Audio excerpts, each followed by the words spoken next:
कभी कभी मुझे ऐसा लगता है कि ये जो हमारी हुकूमत वक्त है ये पाकिस्तान तहरीक इंसाफ के साथ मिली हुई है और उनकी मदद कर रही है। अस्सलाम वालेकुम एवरीवन, आज की चंद खबरें और उन पर सोशल मीडिया का तज्जिया लेकर आपकी खिदमत में हाजिर हूँ। ये जो अभी मैंने शुरू में बात की है ना, ये शायद आपको लगेगी कि मैं मजाक कर रहा हूँ, लेकिन अगर आप पिछले चंद दिन के जो वाकयात हैं उनको अगर देखें तो आपको भी शायद शक होना शुरू हो जाए। अब आप देखें कि हमारे जो इंफॉर्मेशन मिनिस्टर हैं मुर्तज़ा सोलंकी साहब, उनकी आपको तड़ियाँ याद होंगी द इकनॉमिस्ट को उन्होंने जो लगाई थी इमरान खान का आर्टिकल शाया करने के ऊपर। उनकी इन तड़ियों की वजह से इमरान खान को इतना फायदा हुआ है जिसकी वो कोशिश उस वक्त से कर रहे थे जब से उनकी हुकूमत को हटाया गया था। उनकी कोशिश ये थी कि जो उनकी जो बात है जो पाकिस्तान में उनके साथ हुआ है उसका उस वो बात जो है वेस्टर्न ऑडियंस तक किसी तरीके से पहुंचे। ठीक है। उसके लिए उन्होंने बड़े इंटरव्यूज भी दिए, अपनी वीडियोस भी बनाई, सब कुछ किया। लेकिन जो मुर्तजा सोलंकी साहब ने कर दिया है ना, वो मेरे ख्याल में तारीख में लिखा जाएगा। जब तारीख इस बाब को याद करेगी ना तो उसमें मुर्तजा सोलंकी का नाम जो है ना वो बड़े अच्छे हरूफ के साथ लिखा जाएगा। तो अब उनके उनके उन्होंने जिस तरीके से तड़ियां लगाई थी, अब आज उनका टोन कंप्लीटली चेंज हो गई है। तड़ियां लगाने की वजह से जो है वो द इकोनॉमिस्ट जो है अपने ट्विटर अकाउंट पे हर चंद घंटों के बाद उनका इमरान खान का आर्टिकल पोस्ट कर रहा है। अगर आप उनके टाइमलाइन पे जाएं इकोनॉमिस्ट की, तो आपको लगेगा कि यार ये ये क्या पाकिस्तान इमरान खान का कोई फैन पेज है या क्या चीज है ये। तो बहरहाल दिखा दिया तुम्हारा सारी दुनिया में मजाक उड़ेगा क्योंकि तुम बेवकूफ और बेवकूफ बेगैरत भी हो, बेवकूफ भी हो। उसके बाद फिर आज क्या हुआ है, आज जो है पाकिस्तान तहरीक इंसाफ ने अनाउंस किया था कि जी ना हम ना टेलीथॉन करेंगे अपनी पार्टी के लिए चंदा जमा करने के लिए। आज फिर उनसे वही पुठी हरकत हुई है। मैं आपको बताऊं कि मुझे बहुत सारे लोगों ने मैसेजेस किए, यार हम पाकिस्तान में हमारा इंटरनेट नहीं काम कर रहा है। मेजोरिटी लोगों को पता ही नहीं था कि पाकिस्तान तहरीक इंसाफ की टेलीथॉन रन होनी है। ठीक है। कुछ देर से ना, पिछले 2-3 घंटों से सारे सोशल मीडिया नेटवर्क्स के साथ टिंकर कर रहे हैं। कभी यूट्यूब बंद हो रहा है, कभी इंस्टाग्राम बंद हो रहा है, कभी फेसबुक नहीं चल रहा कॉन्स्टेंटली। और मतलब एक चीज़ जो है वो नहीं लोड हो रही होगी, बिल्कुल फंस रही होगी, ग्लिच हो रही होगी, दूसरी बिल्कुल ठीक चल रही होगी। ये चल रहा है। लेकिन थैंक्स टू दिस गवर्नमेंट उन्होंने फैसला किया हुआ था कि शायद हमने तहरीक इंसाफ के टेलीथॉन के अंदर भी उनकी मदद करनी है हमने। अब उसका रिजल्ट जो है, मेरी अभी थोड़ी देर पहले जो कि जबरान इलियास साहब पाकिस्तान तहरीक इंसाफ का डिजिटल मीडिया के हेड हैं, उनसे मैंने पूछा, मैंने कहा कि कितने पैसे जमा हो चुके हैं। तो मैं ये कॉन्वर्सेशन आपको नजर आ रही होगी। तो वो कहते हैं कि तकरीबन मैंने एक घंटा पहले उनको कांटेक्ट किया पहले। तो वो कहते हैं कि हमारे जो है ना 10 करोड़ रुपए ट्रांसफर हो चुके हैं। ठीक है। और बाकी जो प्लेजेस हैं, प्लेजेस का मतलब है कि लोग वादा कर रहे हैं कि हम देंगे आपको। ठीक है। तो उसके जो प्लेजेस हैं सिर्फ वो 1.5 मिलियन यूएस डॉलर्स इकट्ठे हो चुके थे। ठीक है। 4:11 यानी कि 2:11 पाकिस्तानी टाइम पे AM। अच्छा, अब फिर उसके बाद दोबारा उनका मैसेज आया, वो कहते हैं कि more coming every minute as people are watching the repeat, a lot of people are watching now that the internet is back, 11,000 more collected since I told you 10 crore.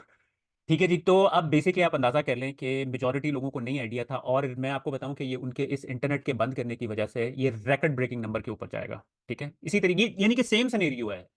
आप उनके मुर्तज़ा सोलंकी साहब का देखें और उसके बाद जिब्रान अलिया ये जो इंटर ये टेलीथॉन के बारे में जो हरकतें कर रहे हैं, यानी कि बंद करते हैं। तो जब बंद होता है ना इंटरनेट, तो फिर सबको पता चलता है यार ये किस वजह से लोग अपने अपने, यानी कि बहुत सारे लोग हैं उनको पाकिस्तान में पॉलिटिक्स के अंदर इंटरेस्ट नहीं भी होगा, अगर इवन होगा भी, लेकिन लोग अपनी लाइफ में इतने बिजी नहीं, लोगों को पता चलता है। तो उन सबको भी माशाल्लाह ये हुकूमत जो है बता रही है कि भाई PTI को पैसों की जरूरत है।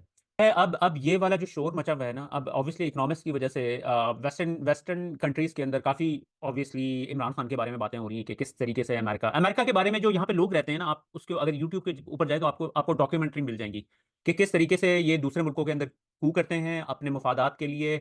और तो अब उनके लिए ये जो अब ये इकोनॉमिस्ट के अंदर जो आर्टिकल आया है इमरान खान के लिए, उनके लिए वेरी मच बिलीवेबल है। तो अब उसके बाद जब आज इंटरनेट बंद किया है, तो ये वाली बातें भी जो है ना वेस्टर्न कंट्रीज के अंदर हो रही थी कि जी पाकिस्तान में इंटरनेट को बंद कर दिया गया है। तो आज सारा दिन जो है इंटरनेट के हवाले से इंस्टाग्राम ऑफ था, क्योंकि इंस्टाग्राम के ऊपर भी लाइव स्ट्रीम करते हैं और यूट्यूब के ऊपर भी करते हैं, और फेसबुक भी अप एंड डाउन था, ट्विटर भी अप एंड डाउन था।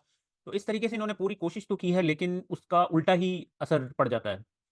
तो इंटरनेट बंद होने के हवाले से इस वक्त obviously majority of the time तो है, आपको मुझे भी फील हो रहा था कि एक्टिविटी इतनी ज़्यादा नहीं है सोशल मीडिया के ऊपर, लेकिन फिर भी बहुत सारे लोग जो हैं पार्टिसिपेट करते रहे हैं, अब बहुत ज़्यादा एक्टिव हो गए हैं। मुबशिर ज़ादी साहब वेल नोन जर्नलिस्ट हैं, कहते हैं जब तक पीटीए के सरबराह रिटायर्ड जर्नैल होंगे पाकिस्तान में इंटरनेट फतह होता रहेगा और अवाम खार होती रहेगी। अच्छा जी, अजहर माशवानी साहब बड़ी इंटरेस्टिंग बात करते हैं, कहते हैं कि आपको मालूम है इमरान खान को इस वक्त एक 2 करोड़ रुपए के तोहफे की तोशाखाना करप्शन का केस बनाकर बेगुनाह कैद कर रखा है और पिछले 3 घंटे में सिर्फ सोशल मीडिया पर इमरान खान के वर्कर्स ने 10 करोड़ रुपए से जायद इकट्ठे कर लिए हैं। इल्जाम लगाओ तो ऐसा लगाओ कि तुम पर एतबार भी करें। आगे चलते हैं जी। अहमद साहब कहते हैं इस वक्त इमरान खान के सपोर्टर्स ने मिलकर ऑनलाइन सोशल मीडिया पर, जो कि पाकिस्तान में बंद है, इस पे 10 करोड़ रुपए जमा कर लिए, वो भी इमरान खान के जेल में होने के बावजूद, और इस बंदे पर 2 करोड़ रुपए की घड़ी का इल्जाम है। अच्छा जी, आज मुर्तज़ा सोलंकी साहब की जो इकनॉमिस्ट के बारे में जो तड़ियाँ थी वो तड़ियाँ खत्म हो गई हैं और उनकी टोन जो है कम्प्लीटली चेंज हो गई है। वो कहते हैं जी कि हम द इकनॉमिस्ट को खत लिखकर सिर्फ अफसोस का इजहार करेंगे और उन्हें बताएंगे कि आपने अपनी कदर मंजिलत खो दी है। उफ, इकोनॉमिस्ट का अब क्या बनेगा? इतने अजीम शख्स ने ये बात कह दी है इकोनॉमिस्ट के बारे में। तो आगे से फयाज साहब कहते हैं बात धमकियां देने से अफसोस का इजहार करने तक आप पहुंची है।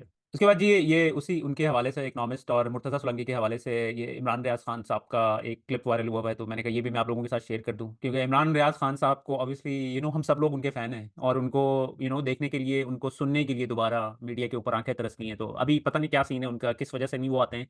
माशाल्लाह अब उनकी जो स्पीच है वो काफ़ी बेहतर हो चुकी है, तो ये उनका क्लिप सुनिए। हाँ, एक आर्टिकल के तौर पे वो छपा है। इकोनॉमिस्ट ने भी मजाक ही बना दिया मुर्तजा सोलंकी साहब का।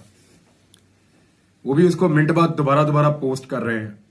इनका ये कहना था कि ये उसको सहाफत सिखाएंगे द इकोनॉमिस्ट को।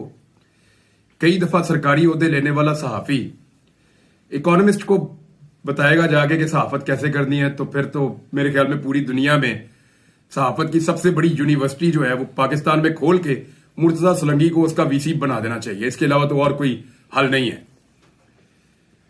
पहले इन्होंने इंडिया के साहिलों पे हमारा नाम रोशन किया जाके, जब बिलावल भुट्टो के साथ गए थे। गरीब मुल्क है, लेकिन जैसे ये लोग ट्रेवल करते हैं, हमारे दोस्तों का जो ट्रेवलिंग का हिस्ट्री है ना, सिर्फ आप वो देख लें।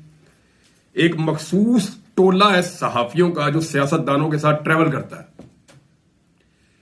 5-5 दर्जन मरतबा उनके लाइफ टाइम में ट्रिप है। 5 दर्जन का मतलब है 50 से ज्यादा लाइफ टाइम में उनके ट्रिप्स की तादाद है ये। कई वज़ीर आज़म और कई वजीर उन मखसूस सहाफियों के बगैर पाकिस्तान से बाहर कोई ट्रिप नहीं करते। वो जाते हैं, सरकारी खर्चे पर रहते हैं, इंजॉय करते हैं, फिर वापस आते हैं। तो ये इस तरह के सहाफी जब सरकारी ओहदे लेंगे और फिर ये बताएंगे कि सहाफत क्या होती है, तो सहाफत का फिटे मुंह ये पाकिस्तान में ही कर सकते हैं। द इकोनॉमिस्ट का ये कुछ नहीं बिगाड़ सकते। अब वो चिढ़ा रहा है हर थोड़ी देर बाद, जलजला आता है ना बड़ा, फिर आफ्टर शॉक्स 1 2 3 4, ये सोलंकी साहब के लिए आफ्टर शॉक्स आ रहे हैं। और जब तक इनको चाहिए माफी मांग लें इकोनॉमिस्ट से और उनको ये कहें कि मैं गलती से अपने आप को सहाफी समझ बैठा था, मैं माफी चाहता हूं, आप ठीक कर रहे हैं। अच्छा जी, इस वक्त सलमान अकरम राजा साहब का एक क्लिप वायरल हुआ है जिसमें वो कहते हैं पाकिस्तान इस वक्त हालत एक जंग में है। ये क्लिप देखिए जरा। देखिए जी, इस वक्त तो the entire system is under assault. आपकी सिविल सर्विस, आपकी पुलिस फोर्स, आपकी judiciary, everybody has been placed under a pressure that I have not seen in my 32 years in the profession. इस वक्त it seems as if we are in a state of war. One side wants to achieve certain objectives and seeks to achieve them at any cost. मुझे ये बहुत अफसोस हो रहा है कि लोगों को एहसास नहीं है कि जब आप एक पूरे सिस्टम को करप्ट कर देते हैं, उसमें पुलिस फोर्स हो, सिविल सर्विस हो, जुडिशरी हो, आप उनको ये कहते हैं कि never mind what the law is, never mind what the rules are, never mind what decency is, just deliver what we want you to deliver to us. And that delivery really is nothing short of a decimation of a political party.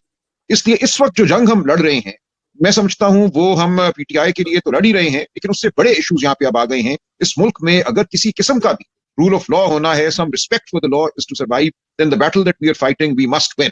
इस वक्त our stakes really go beyond the present. We are really fighting for the basic integrity of our institutions, and the idea that the law has to be obeyed, has to be respected.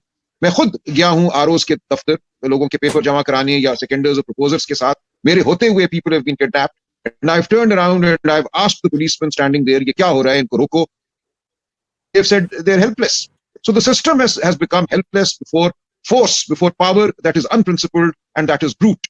So हम जो अब जंग लड़ रहे हैं सिर्फ election की जंग नहीं है, अगरचे मैं समझता हूं इस इलेक्शन में हमें बहुत भरपूर तरीके से हिस्सा लेना चाहिए. If we don't do that, we vacate the stage completely. And that is the reason I am seeking to contest this election, so that we keep talking about our basic values. We keep talking about the rule of law that has to remain part of our public discourse. इसलिए जरूरी है कि हम इस election को लड़ें, बहुत भरपूर तरीके से लड़ें. हम बात करें जमहूरियत की, हम बात करें बुनियादी अक़दार की, हम बात करें कानून की, और उसकी बुनियाद पे हम बात करें पाकिस्तान की खुशहाली की. देखिए, लोग ये समझते हैं खुशहाली कोई और चीज है और कानून कोई और चीज है.